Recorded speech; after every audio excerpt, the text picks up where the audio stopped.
YS Jaganmohan Reddy ముఖ్యమంత్రిగా ఉన్నటువంటి సమయంలో అధికారాన్ని అడ్డం పెట్టుకొని ఒక ఐఏఎస్ అధికారిని జగన్మోహన్ రెడ్డి అందలం ఎక్కిస్తే ఆ ఐఏఎస్ అధికారి తీరే ఇప్పుడు జగన్మోహన్ రెడ్డికి తలనొప్పిగా మారిందనేటువంటి వార్తలు వస్తున్న నేపథ్యంలో ఇంతకీ ఆ ఐఏఎస్ అధికారి ఎవరు? ఆ ఐఏఎస్ అధికారి తీరుతో జగన్మోహన్ రెడ్డికి ఎందుకు తలనొప్పిగా వస్తోంది అనేది మనం పూర్తి స్థాయిలో విశ్లేషణ చేసుకుందాం. ప్రస్తుతం మనతో పాటు ఉన్నారు ప్రముఖ రాజకీయ విశ్లేషకులు, ప్రముఖ సీనియర్ జర్నలిస్ట్ డివిఎస్ గారు. వారితో మాట్లాడుతున్నాం. సార్ నమస్తే సార్. నమస్తే. ఒక ఐఏఎస్ అధికారిని జగన్మోహన్ రెడ్డి ముఖ్యమంత్రిగా ఉన్న సమయంలో అధికారాన్ని అడ్డం పెట్టుకొని ఆయన ఆ ఐఏఎస్ అధికారిని అందలం ఎక్కిస్తే ఇప్పుడు ఆ ఐఏఎస్ అధికారి తీరు వల్ల జగన్మోహన్ రెడ్డికి తలనొప్పి తప్పడం లేదనేటువంటి వార్తలు వస్తూ ఉన్నాయి. ఇంతకీ ఆ ఐఏఎస్ అధికారి ఎవరు? అసలు ఏం జరుగుతుంది అంటే ఏం చెప్తారు సార్? ఆ ఐఏఎస్ అధికారిది కూడా చంద్రబాబు సామాజిక వర్గమా? ఓకే. చంద్రబాబు సామాజిక వర్గం ఐఏఎస్ అధికారి అని చెప్పి గతంలో ఒక ఎన్నికల కమిషనర్ ఈ విధంగానే మామూలు టార్గెట్ చేయలే. ఆయన ఎవరు? నిమ్మగడ్డ రమేష్ కుమార్. గుర్తుందా? నిమ్మగడ్డ రమేష్ కుమార్ ని మీరు కూడా ఇంటర్వ్యూ చేసినట్టున్నారు చాలా సందర్భాల్లో. నిమ్మగడ్డ రమేష్ కుమార్ అంట చంద్రబాబు సామాజిక వర్గం అని. అతన్ని అసలు కనీసం రక్షణ ఇవ్వటం పోవటం కాదు, ఆయన కుటుంబానికి థ్రెట్. అసలు ఆయనకు మొరపెట్టుకున్నాడు భారత రాష్ట్రపతికి, లేకపోతే సెంట్రల్ ఎలక్షన్ కమిషన్ కి. ఏమని? నాకు ఏపీలో నాకు రక్షణ లేదు, రక్షణ కల్పించండి అని ఎన్నికల ప్రధానాధికారి లేఖలు రాశాడంటే అది జగన్మోహన్ రెడ్డి పరిపాలన. అంటే జగన్ సీఎం గా ఏ విధంగా అరాచకం స్వైర విహారం చేసిందో, రౌడీలు, గుండాలు, అసలు అక్కడ గ్యాంగ్స్టర్లు ఎలా చెలరేగిపోయారో నీకు అదొక్కటే ఉదాహరణ. ఆయన ఏంటి? ఎలక్షన్ కమిషనర్ అయ్యా, రాష్ట్ర ఎన్నికల ప్రధానాధికారిగా నిమ్మగడ్డ రమేష్ కుమార్ అసలు అక్కడ జగన్ సీఎం గా ఉన్నప్పుడు లోకల్ బాడీ ఎలక్షన్స్ పెట్టాలని చూశారు. అదేంటి? అక్కడ కరోనా ఉంది, కరోనా విపరీతంగా స్ప్రెడ్ అవుతోంది. అసలు ఈ పరిస్థితుల్లో కనుక మీరు ఎలక్షన్ పెట్టారంటే అసలు మొత్తం ఓటర్లు వాళ్ళ యొక్క ప్రాణాలకే ముప్పు అని ఆయన రిపోర్ట్ పంపిస్తే చంద్రబాబు సామాజిక వర్గం, అరే చంద్రబాబు సామాజిక వర్గం ఎన్నికల ప్రధానాధికారే కాదు, కరోనాను కూడా కమరోనా అన్నారు. నీకు గుర్తుందా? దానికి కూడా కులం అంటగట్టారు. ఏది? అసలు జబ్బుకి కులానికి అంటగట్టడం ఏంటి? ఎన్నికల ప్రధానాధికారికి కులానికి అంటగట్టడం ఏంటి? ఇప్పుడు ఈ ఎన్నికల ప్రధానాధికారి ఎవరీమే? నీలం సాహ్ని. నీలం సహాని, అజయ్ సహాని భార్య అన్నమాట. మరి ఈమె నువ్వు కోరి తెచ్చిపెట్టుకున్నావు కదా. ఇప్పుడు నీలం సాహ్నిని అతనే తీసుకొచ్చి రాష్ట్ర ప్రభుత్వ ప్రధాన కార్యదర్శి చేశాడు అప్పట్లో. ఎప్పుడు? ఎల్వి సుబ్రహ్మణ్యం నా మాట వింటలేదు అని ఎల్వి సుబ్రహ్మణ్యాన్ని సుబ్బన్న అన్నాడు. ఆ సుబ్బన్న కాస్త మళ్ళీ తర్వాత గోబ్బన్న అయిపోయాడు. ఇతనికి నచ్చల. ఆయన నేను చెప్పిన పనులన్నీ చేయటం లేదని అతని పైన ఆయన ఏంటి టీటీడీలో అన్యమత ఉద్యోగులను తీసేయమన్నాడు. ఆయన తీసుకుపోయి బాపట్ల ఏదో వ్యవసాయ కార్యాలయంలో అసలు ఒక కుర్చీ 2 బల్లలు ఉన్నాయంట, దాంట్లో వేసాడు అధికారిగా. అంత కచ్చి తెరుచుకున్నాడు ఎవరిపైన? ఎల్వి సుబ్రహ్మణ్యం పైన. ఈమెను తెచ్చుకున్నాడు. సరే, ఆమె పీరియడ్ అయిపోయింది, రిటైర్మెంట్ అయిపోయింది. తర్వాత ఆమెనే ప్రభుత్వ సలహాదారుగా పెట్టుకున్నాడు. ఆమె పాపం చెప్పిన మాటల్లో ఏందనుకుంటా ఆయన దృష్టిలో. ప్రభుత్వ సలహాదారు అయిన తర్వాత ఓహో అసలు ఈ రమేష్ని తీసి పారేస్తున్నాం కదా, రమేష్ ప్లేస్ లో ఈయన కూర్చుంటే ఇక రబ్బర్ స్టాంపే అనుకున్నాడు. ఏది? మనం ఎక్కడ పడితే అక్కడ గుద్దుకోవచ్చు అనుకున్నాడు. లేకపోతే ఆమె సంతకం కూడా ఫోర్జరీ చేయొచ్చు అనుకున్నాడు. ఫోర్జరీ కేసులు ఇక నీకు చెప్పాల్సిన పని ఏముంది? ఫోర్జరీ కేసుల్లో వీళ్ళ మాజీ మంత్రి జైలుకి వెళ్ళాడు కదా, కాకాని గోవర్ధన్. ఇప్పుడు ఇతనెవరు? ఈమె ఇప్పుడు నీలం సాహ్ని వాళ్ళ రాష్ట్ర ఎన్నికల ప్రధానాధికారి కోరి తెచ్చి పెట్టుకున్నాడు. ఇప్పుడు ఈ పులివెందుల జడ్పీటీసీ ఎందుకు తెచ్చిందిరా నాయన అని ఇప్పుడు అసలు ఆమెను మామూలుగా కూసి కుక్కలకేయట్లేదంట.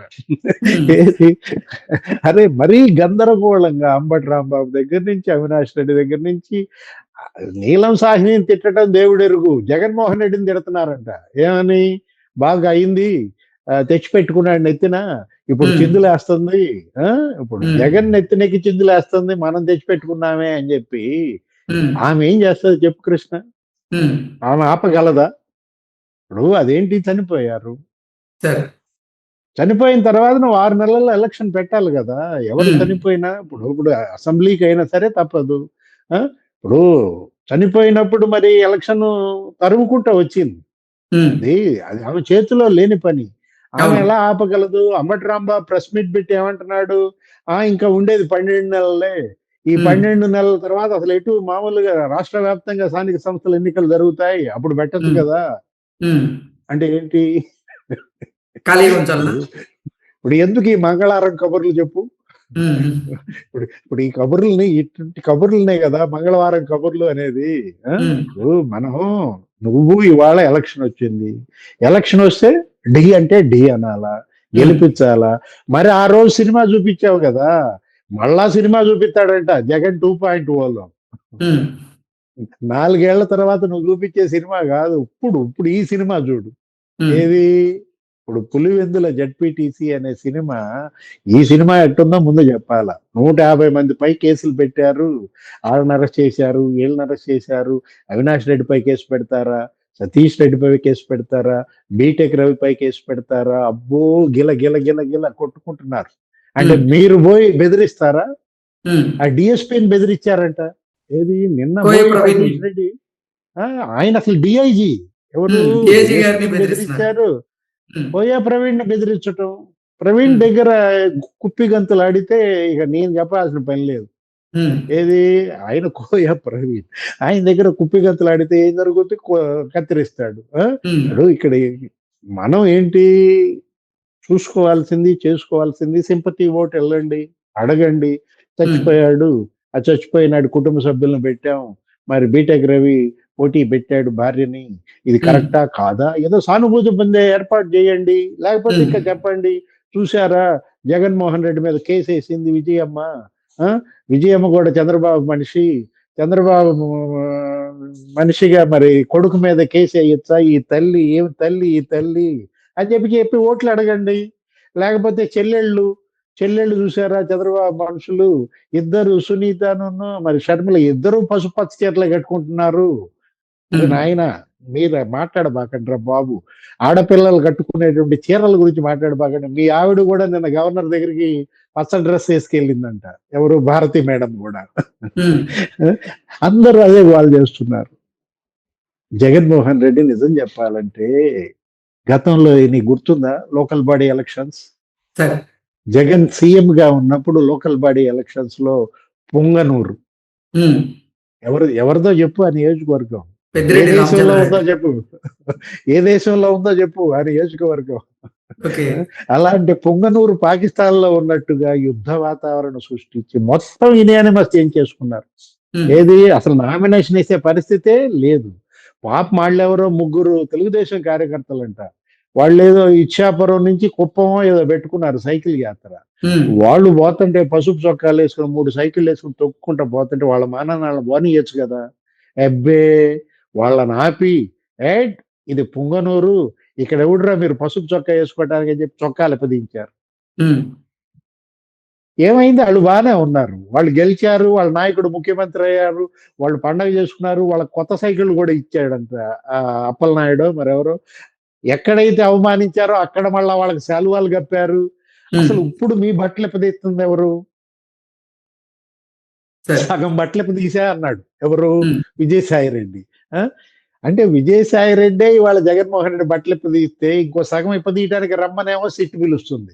అబ్బే బిజీగా ఉన్నానండి, నేను ఇంక వేరే లాండ్రీ పనులు ఉన్నాయి, అవన్నీ కూడా ఇస్త్రీ చేసుకుని వాళ్ళందరికీ బట్టలు ఇచ్చేసి కానీ తర్వాత వస్తాను ఈ బట్టలు ఇప్పదీయటానికి అంటున్నాడంట విజయసాయి రెడ్డి. ఇప్పుడు జగన్మోహన్ రెడ్డి మిగిలిన బట్టలు ఎప్పుడెప్పుడు ఇప్పుదావా అని విజయసాయి రెడ్డి ఎదురు చూస్తుంటే, ఇప్పుడు ఇక్కడ ఒక పొంగనూరు స్టోరీ చెప్పా. మాచర్ల చెప్పు, మాచర్ల నామినేషన్ వేయగలిగావా? మాచర్లలో తెలుగుదేశం పార్టీ లేకపోతే జనసేన అంటే మొత్తం అప్పట్లో లోకల్ బాడీ ఎలక్షన్స్ 14,000 గ్రామాల్లో భయోత్పాతం.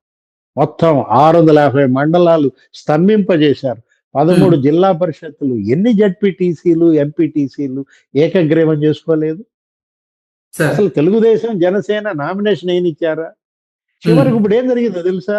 ఎవరైతే జగన్ తరఫున గెలిచారో ఆ జడ్పీ చైర్మన్లంతా తెలుగుదేశం, జనసేన, బీజేపీలో చేరిపోతున్నారు. ఉమ్, ఎంపీటీసీలంతా గంపగుత్తగా చేరిపోయారు. అసలు అవును. కౌన్సిలర్లు, లేకపోతే నీకు ఎక్కడ ప్రతి మున్సిపాలిటీ చూడు, ప్రతి ఉమ్, కార్పొరేషన్ చూడు, అసలు విశాఖపట్నం, విజయవాడ, ఏలూరు, ఎవరినైతే జగన్మోహన్ రెడ్డి ప్రజల్ని భయపెట్టి నామినేషన్లు ఎన్నియకుండా గెలిపించాడో, ఉమ్, ఇనానిమస్ చేశాడో, వాళ్ళంతా ఇనానిమస్ గా తెలుగుదేశంలో చేరిపోయారు. ఓకే. అంటే అంటే ఏంటి, దేవుడి స్క్రిప్టా? ఉమ్, జగన్ భాషలో చెప్పాలంటే దీన్ని దేవుడి స్క్రిప్ట్ అనాలా, లేకపోతే అసలు ఎప్పుడు ఎత్తుతారో అర్థం కాని పరిస్థితుల్లో జగన్మోహన్ రెడ్డి రేపు, ఎల్లుండి, ఆవులెల్లుండి జగన్ ఎత్తుతున్నారు. ఈ కబుర్లు, ఈ మాటలతో అసలు నిద్రలేని రాత్రులు. ఉమ్, నిన్న చూసావా ప్రెస్ మీట్లు ఆయన మాట్లాడుతుంటే ఆయన ముఖం ఎట్టుంది? సార్. జగన్మోహన్ రెడ్డి ప్రెస్ మీట్లు మాట్లాడుతుంటే ఎట్టుందో చెప్పి ఆయన ముఖం. మీ ఇంట్లో కందగడ్డ ఉందా? సార్. కందగడ్డ ఎట్టుంటుందో చూసావా? నువ్వు చూడలే, మీ నాన్న అడిగితే చెబుతారు. అచ్చం ఆయన కందగడ్డలాగా ఉంది ఆయన ముఖం. ఉమ్, వాళ్ళ నీలం సాహ్ని అయినా చేసేది ఏమీ లేదు. జగన్ చెప్పిన చోటల్లో సంతకాలు పెట్టే పరిస్థితి పోయింది. ఓకే. ఇవాళ ఐఏఎస్లు, ఐపీఎస్లు పూర్తి స్వేచ్ఛ స్వాతంత్రాల మధ్య పనిచేస్తున్నారు. డిఎస్పీలు కానీ, ఎస్పీలు కానీ ఎవరి మాట వినాల్సినటువంటి పరిస్థితి లేదు అని చెప్పి ముఖ్యమంత్రి, లేకపోతే డిప్యూటీ సీఎం, అటు చంద్రబాబు, ఇటు పవన్ కళ్యాణ్, వాళ్ళకి ఐఏఎస్లు ఆ మీటింగ్స్ లో క్లాసుల మీద క్లాసులు బిగుతున్నారు. ఇలాంటి పరిస్థితుల్లో నీలం సాహ్ని ఏం చేస్తుంది? ఆమె మీద పడి ఏడిస్తే ఏమి లాభం వీళ్ళకి? ఓకే. తన డ్యూటీ తను చేస్తోంది. ఆమె కాదు కదా, చట్టం తన పని తాను తాను, చూసుకొని. అన్ని నేనే చెప్పాలా, నువ్వేం చెప్పవా? చట్టం తన పని తాను చేసుకుపోతుంది అన్నది ఎవరు? పివి నరసింహారావు. పాపం చచ్చిపోయే లోకాన్ని ఉన్నాడు. ఇది ఒక చూయింగ్ గమ్ డైలాగ్ అయిపోయింది అనమాట. ఇవాళ డిఎస్పి తన పని తాను చేసుకుపోతున్నాడు, లేకపోతే కోయా ప్రవీణ్ ఆయన పని ఆయన చేసుకుపోతున్నాడు. ఓకే. మరి మా పని మమ్మల్ని ఎందుకు చేయనీరు ఉమ్, అంటున్నాడు అవినాష్ రెడ్డి, సతీష్ రెడ్డి. ఈ బ్యాచ్ మా పని, ఏ పని? రౌడీయిజం, గుండాయిజం. మా పని మమ్మల్ని చేసుకొని అనే వాళ్ళు అంటే రౌడీలు, గుండాల ఆటలు చెల్లవని వీళ్ళు అంటున్న పరిస్థితుల్లో ఏదైనా పులివెందుల జడ్పీటీసీ ఎన్నిక మాత్రం జగన్ నెత్తి మీద పిడిగే. ఓకే.